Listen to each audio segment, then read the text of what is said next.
Svakoga dana 2,48 miliona domaćinstava i 424.000 firmi u Srbiji trude se da balansiraju između prihoda i rashoda.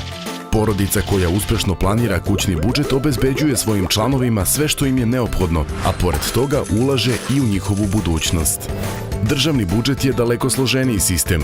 U okviru Ministarstva finansija postoji 25 sektora, uključujući sektor za fiskalni sistem, poresku upravu, odeljenje za budžetsku inspekciju i sektor za budžet. Takođe, uspostavljeno je i nezavisno telo koje se stara da se novac poreskih obveznika troši na legalan način, odnosno na način predviđen budžetom. Zamisao je da ovaj sistem radi kao dobro podmazana mašina.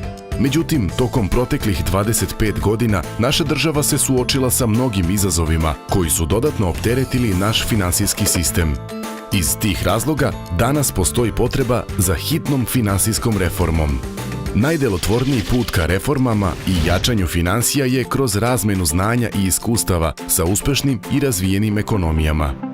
Projekat Reforma javnih finansija, koji su pokrenuli Nemačka organizacija za međunarodnu saradnju GIZ i Ministarstvo finansija, radi na usaglašavanju poreskih zakona sa standardima Evropske unije, unapređenju organizacionih kapaciteta poreske uprave, povećanju znanja poreskih obveznika u vezi sa poreskim pitanjima i poboljšanju kapaciteta odeljenja budžetske inspekcije.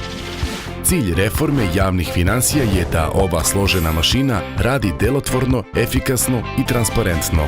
Unapređivanjem komunikacije između pojedinaca, firmi i države možemo uspeti u finansijskoj reformi i svi zajedno ostvariti dobit u vidu boljih bolnica, škola, puteva, vrtića, sportskih objekata, poboljšane zdravstvene zaštite, pravosuđa i javne bezbednosti.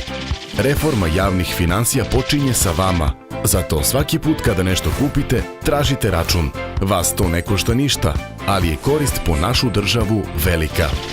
Porezi koje plaćate su ulaganje u budućnost naše zemlje i obezbeđuju temelj za razvoj, poboljšanje i osavremenjivanje javnih usluga.